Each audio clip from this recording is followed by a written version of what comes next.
Françoise, M. Joseph Gué, qui avait donné cette provienne ici pour s'occuper plutôt que de... Ça je l'ai entendu, mais comment ils ont réquisitionné Et ils avaient acheté, je pense que c'est une donation d'un terrain de quelqu'un qui avait ça et qui l'a donné pour les bonnes œuvres de Joseph Gué.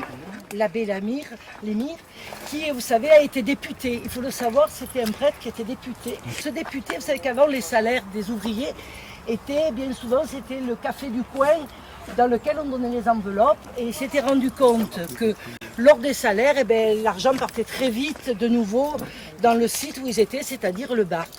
Donc, il a décidé, par ce qu'il a été nommé député, à ce que les salaires soient versés sur le lieu de travail pour éviter justement une dépense excessive, autre que pour le bien du foyer. Et en même temps, il s'est rendu compte qu'il y avait des lopins de terre qui étaient non cultivés et il a commencé à faire des jardins familiaux pour que les gens puissent vivre de leur potager. Donc ça, c'était au niveau national. Et ici, c'est M. Joseph Gué. C'est pour ça qu'il y a tant de... s'il est autour de nous, de Joseph Gué, de chemin Joseph Gué, parce que ça a été un donateur. Ceci lui appartenait en bien propre. Et il a offert, il a créé des jardins familiaux avec l'église. C'est-à-dire que, comme j'ai expliqué à une dame, pour avoir des jardins familiaux dans les années 1900, il fallait être marié à l'église, avoir des enfants. Et ça permettait, si vous voulez, que les familles des ouvriers puissent passer les vacances autre part que dans leur maison en plein centre-ville. Donc, ils arrivaient en juin avec leurs enfants, ils en repartaient en septembre, et c'était une ville dans la ville. C'est-à-dire qu'il y avait la glacière qui passait, vous savez, les pains de glace, ils vivaient ici. Comme dans les calanques, quoi. Voilà, et les maris travaillaient le potager. Alors, on est le seul site sur France à avoir ce type de bénéficiaires. Nous avons les cures d'air, où les gens ont un cabanon avec un petit morceau de terre, où ils plantent des fleurs, où ils viennent faire l'été, manger avec les enfants. Et vous avez le cabanon avec le potager. En tout, nous avons 117 bénéficiaires. J'emploie le mot bénéficiaire. Nous n'avons pas de contrat de location avec la fédération, le comité local. Nous sommes simplement bénéficiaires. Nous payons une cotisation. Et si vous voulez, nous avons un règlement intérieur qui contraint à certaines règles. Nous devons cultiver nos jardins, nous ne devons pas avoir de monoculture, nous ne devons pas être, si vous voulez, agressifs avec nos voisins. C'est une charte un petit peu. Nous ne devons pas avoir de pesticides, nous ne devons pas voler nos voisins. Et donc ne pas utiliser les pesticides et faire attention à l'eau, qui est quand même un point fort, puisque nous avons une possibilité d'avoir l'eau agricole, donc à un coût moins. Donc il ne faut pas la gaspiller, il faut l'économiser, l'utiliser à bon escient. Après, si vous voulez, nous avons 67 potagers et le reste, ce sont des bénéficiaires de cure d'air. Nous avons une cotisation que nous renouvelons tous les ans. Après, que vous dire d'autre? Quels sont les bénéficiaires? Alors, la liste d'attente, honnêtement, elle est à 4 ans, des fois moins, parce que les départs ne se font malheureusement que par la maladie, le décès de la personne. Et si vous voulez, les mutations. Mais il faut savoir que nous avons des jardiniers qui ont 80 ans et passés, 85, 86. Et oui, il y en a de 70, 75 ans. Nous en avons d'une cinquantaine d'années.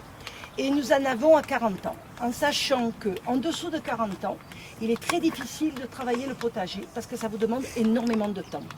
Et que quand vous travaillez, vous avez une activité. En plus, vous avez les enfants qui vous prennent beaucoup de temps. Vous le savez, vous êtes tous grands-pères, vous avez été parents.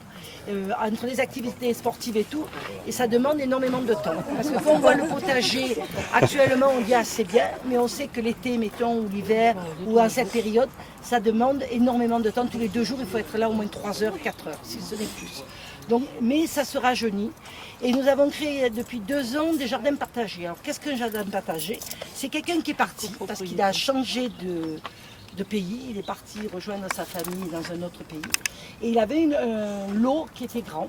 On l'a partagé en 3, parce que ça fait une petite parcelle de 50 mètres carrés. Et ce sont des gens jeunes, en activité, qui font 50 mètres carrés. Parce que 50 mètres carrés, c'est facile à cultiver. 150 ou 200 mètres carrés, je vous promets que c'est difficile à cultiver. 150, 200, c'est la valeur moyenne. Voilà, et je vous jure que c'est dur. Et qui sont les bénéficiaires? Comment on les choisit? Alors, les bénéficiaires, il ne faut pas avoir de villa, il ne faut pas avoir de jardin, Il faut vivre en principe dans des appartements. Après, ceux qui sont bénéficiaires sont souvent ceux des enfants. Il faut qu'ils habitent. Alors, il y a 2 autres sites qui appartiennent au comité local qui sont sur la Vabarelle et sur les Moulins-Morel. Alors ici, on essaye de prendre environnementalement autour de nous, pas pour privilégier, mais c'est beaucoup plus facile pour les gens pour se déplacer.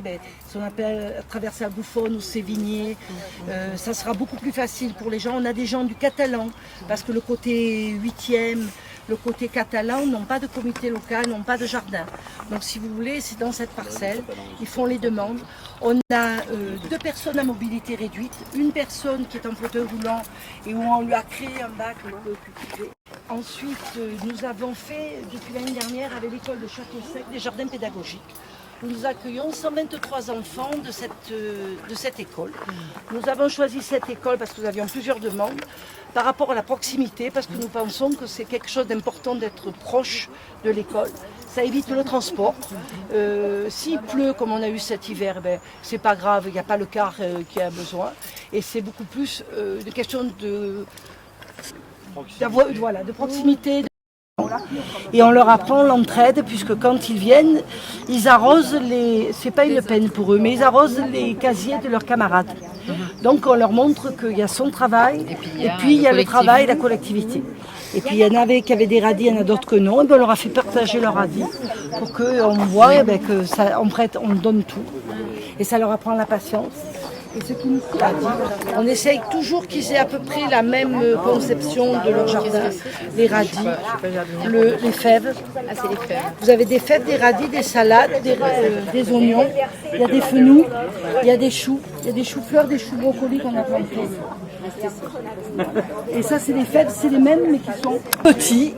Mais je peux vous dire que pour eux, c'est déjà bien. Ils ont quel âge, 10 ans? Et non, il est du CP au CE1. CP, oula. De 6 à 9 ans. Oui, c'est ça. Et les plus disciplinés et les plus attentionnés, c'est les CP. Et les fleurs, ils sont contents parce qu'ils ont planté, ils ont trouvé leurs fleurs, ils savent que c'est telle tulipe, que c'est la leur. Vous vous rappelez pas, mais eux s'en rappellent. Et voilà. Donc c'est vraiment très enrichissant. Voilà. Jusqu'où on peut aller en termes d'accès, d'intégration dans l'environnement social du coin, de permettre aux familles qui habitent les environs de profiter plus ou moins. Et c'est jusqu'où vous pourrez ouvrir le jardin. Déjà, nous, on est le comité local, c'est-à-dire que nous, on réfère toujours à Paris en fonction des questions qui nous sont posées. Oui, c'est Paris, donc la structure qui gère l'association. C'est ça, c'est la fédération et tous les comités locaux sont regroupés et on est fédérés par l'association parisienne. Nous n'avons pas de rétribution, c'est comme ça, c'est du bénévolat. Comme vous, certains, vous devez faire du bénévolat pour la balade, et nous c'est pour les jardins, parce que nous y croyons et nous nous battons pour qu'il n'y ait pas 40 000 voitures qui passent, mais que cet espace que nous ouvrons de plus en plus aux autres, 4 hectares en pleine Marseille, c'est important. Voilà. Et quel critère